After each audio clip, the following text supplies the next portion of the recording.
They are powerful leaders, trailblazers, dynamic and determined women. Our Sheroes, we celebrate them as part of Women's History Month. Hello, Norma Braveboy, otherwise known as Mommy. How are you today? Oh, fine. Thank you. And you? I'm doing great, and I really appreciate you taking time out of your very busy schedule as a retired woman to talk to your daughter. So thank you so much for your time today. All right. It's a pleasure. Well, March is Women's History Month, and we are celebrating the accomplishments of wonderful, brilliant, beautiful women just like you. So I want to know, what does this month mean to you? Well, in celebration of women, since I'm a mother of women, I think that women generally are nurturing and loving souls. So to me, to honor women is to honor that part of us, that spiritual part of us that is nurturing, caring, and trying to make a difference in the world. And hopefully, as the mother of you and your sister, I have done that job of being the example that you guys could follow in your own development. Not that I take credit for all of it, but some of it. Well, probably a lot of it, actually. I mean, you are the reason we are here. So I think you can take as much credit as you want to take. But you have, in your own right, been a trailblazer, accomplished many things professionally and personally. So can you share maybe some things that stand out in your life that you're most proud of that you've accomplished? Well, my family and my daughters to begin with. And I'm very thankful for my husband, 50 years plus now. But accomplishments, well, I guess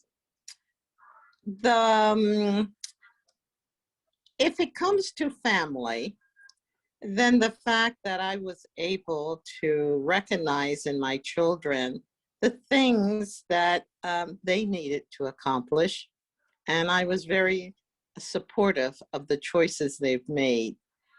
And so I would suggest that that is my biggest accomplishment, watching and observing you guys, seeing where your life were headed, and trying to support you in any way I could to make that happen.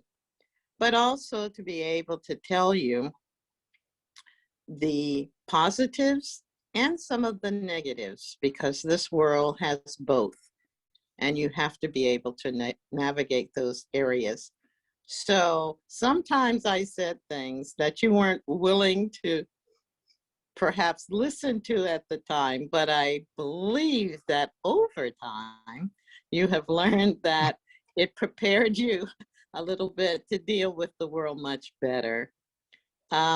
The other accomplishment, as you well know, that when you were in high school, a group of parents in Largo tried to make a difference in the school system by implementing a program that we thought would have culturally sensitive information about the history of all our people, and particularly Black people. And we were able to bring Asa Hilliard up here and have a conference for the entire county school system. We were able to actually influence some programs that were later introduced in the school system that brought culturally sensitive information in. We also wanted to have or deal with the different learning styles of children. And so we had an approach which we saw some programs also duplicate in that respect. And we were able to bring to Largo High School the academic strands, which were very, I think, powerful programs that you participated in, Aisha, and in biotechnology. I don't think any school, high school in the county had biotechnology and had a lab that was over $70,000 for doing DNA testing and various other things. We also had a financial strand, which our students were, I think Largo was one of 33 schools in the high schools in the nation that competed with trials and what have you. And I think we came in second that year that we competed. So that was a great accomplishment. And we had an entrepreneurial strand. So we were encouraging young people to start their own business and what have you. Then we had the law and public policy strand, to which you participated in, Aisha, and probably was the catalyst for you to think of the law as a possibility. Well, you know, Mom, now I remember, see, I was in the biotech strand. However, I did take some of the classes in the law and public policy strand because I did enjoy some of the opportunities. Like we went to see the United Nations. We went on a trip there and it was so amazing. But at that time, as you might recall, I thought I was going into biotechnology, but I guess my life took a different course. Well, I kind of knew where you were headed because I saw signs of that, and I knew how well you could argue your point of view on things, and I had to deal with that myself. But so that was a big accomplishment to be able to do that and to have parents actually be the catalyst for that. Yeah. And so I think that made some influence. Unfortunately, the school system did not keep it going as much as we hoped it would. And so over time, it sort of petered out. But there are programs that are trying to do that again. So, but it just shows you, and one of the things as a parent, sometimes in order to raise your children, you have to be the example. And more than just talking, you have to be the example. And so I am grateful that in having children, I learned and became more than I might have been if I hadn't. So yeah, I am grateful that I would say I'm grateful to you too, because what I saw and how you all work together to really push the system. I think at the time the school was actually going to go into a little bit of a different direction in terms of focus. And the parents said, oh, no, this is what we want for our children. And you all were insistent and persuasive. And you got the school board and the principal and everyone else you needed to see it your way collectively. And you all fought for what you thought was in the best interest of the students. And I think that I definitely learned from that, that you can move mountains, you know, you can get things done if you have the right mindset, the right spirit. That the impossible is possible if you believe in it and you do the work. And I think that's what you all demonstrated to folks like me, and you know, and it has helped me professionally and obviously in public service, believe more in myself and my ability to affect change. So I do thank you for instilling that in me.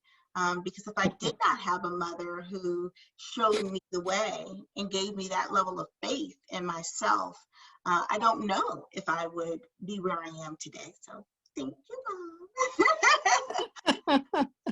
Well, I can't, like I said, I can't take all the credit. We saw things in you and your sister differently because you have different paths to take in life. But in seeing what you were capable of, it didn't take much to, I mean, you inspired us. Yeah, you did inspire me too, because I wanted to help you achieve what you needed to do. And that means I needed to do more myself. So, and I had to be that example. So that's how it works.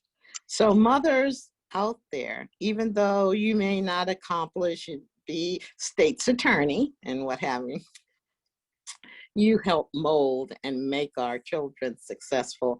So please continue to do what you do, mothers. We appreciate you very much. So I do have a question, because I believe I'm very fortunate to have a strong mother in my life. I had strong grandmothers, and but not everyone has that foundation. Not every young girl has a healthy relationship with their mother or a role model.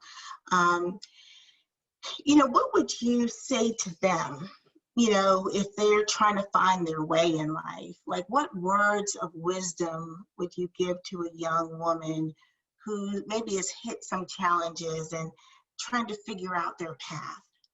Oh, that's interesting, because my life has been rather uncomplicated and pretty smooth, I must say.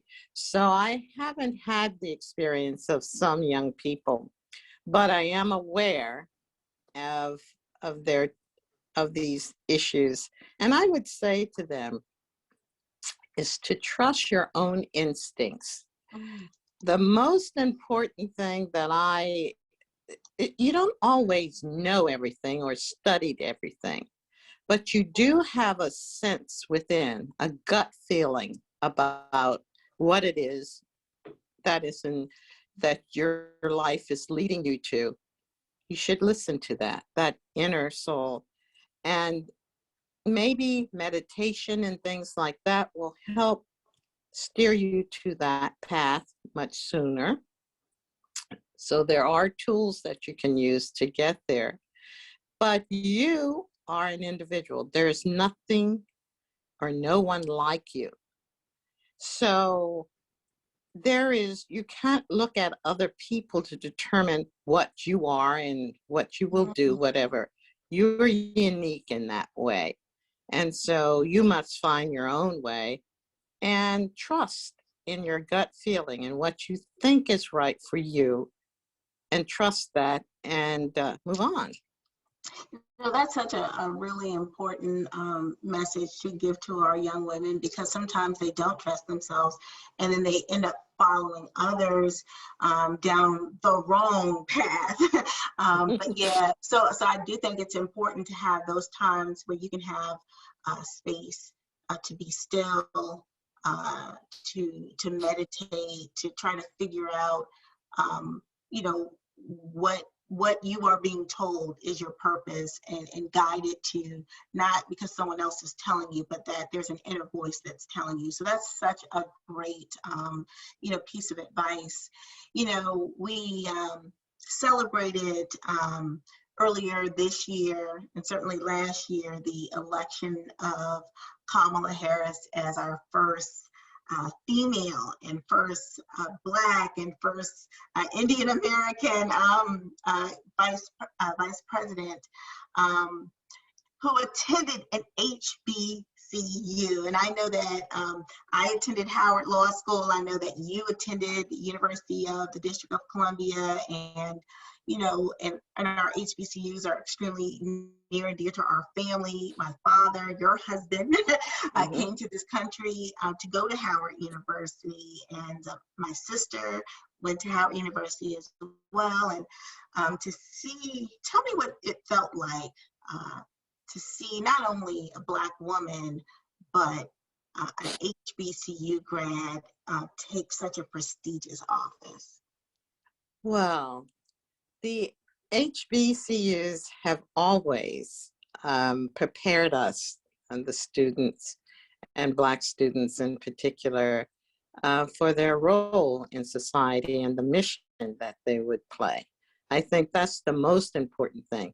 The support system that they also gave students so that they would be successful was another aspect of it. So having Kamala Harris, I gotta get it right, Madam Vice as, President, we can just say Madam Vice President. as Vice President is befitting, actually.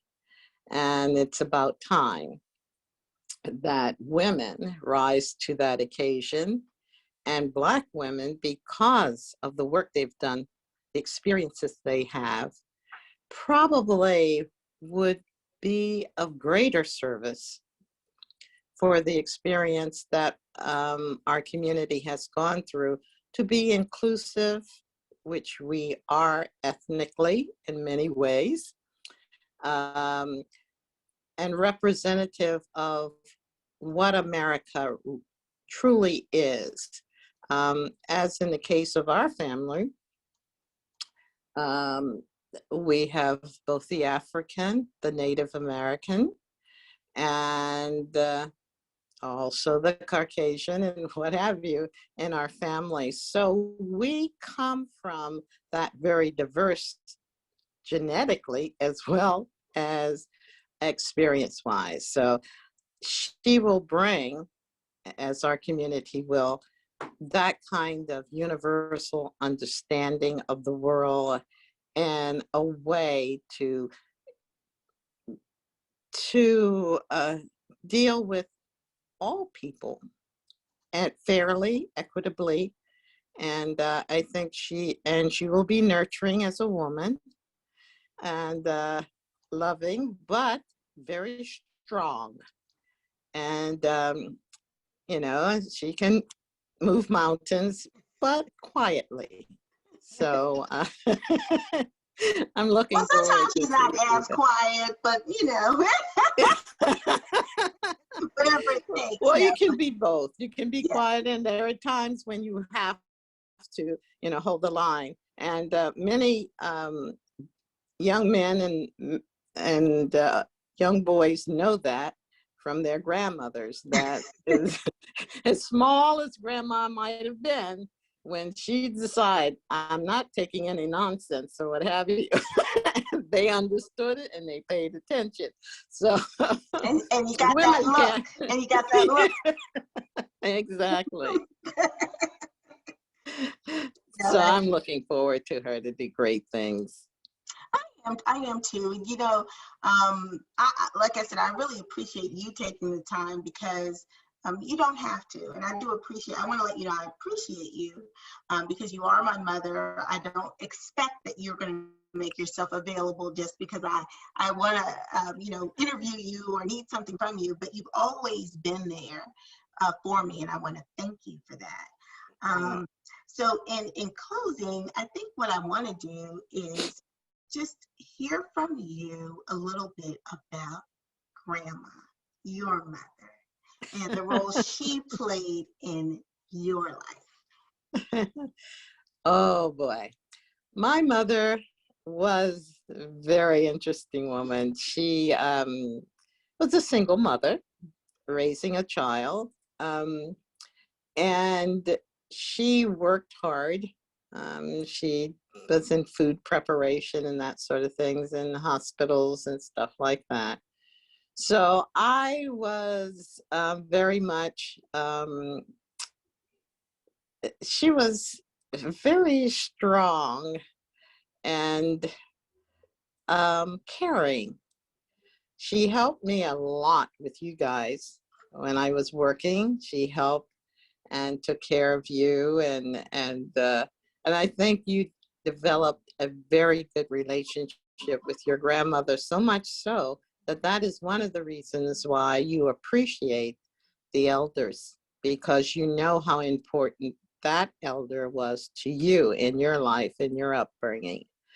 So she was that. She was fun loving. She could make you laugh.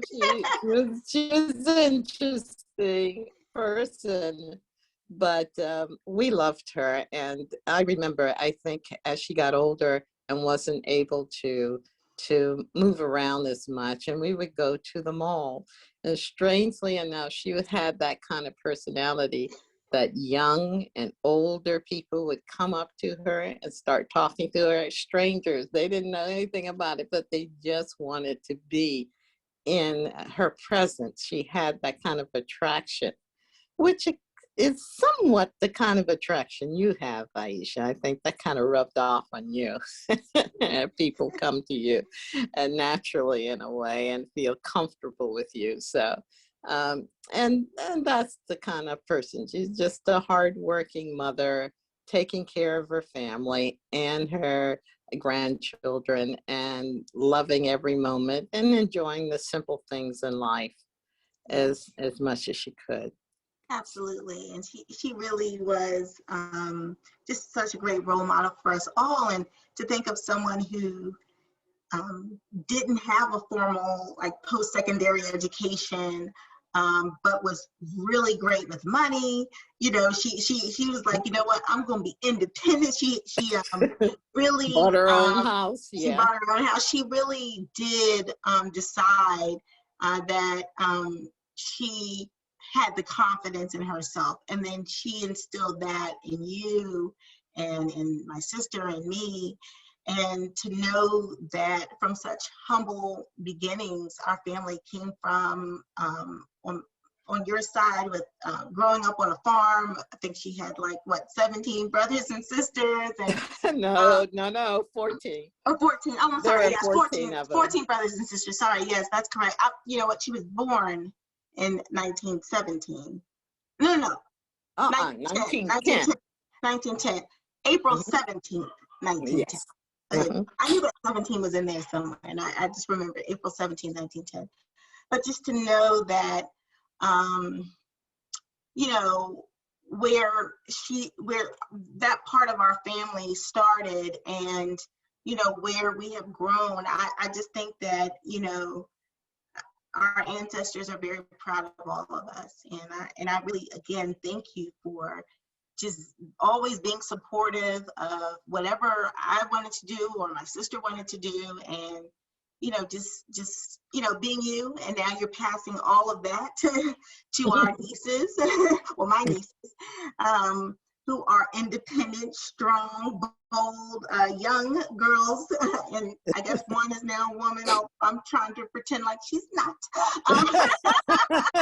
But I just see that those strong female role models continuing in our family. So thank you so much for your time today, Mom. Okay. To call you. And I look forward to the next time we get to chat.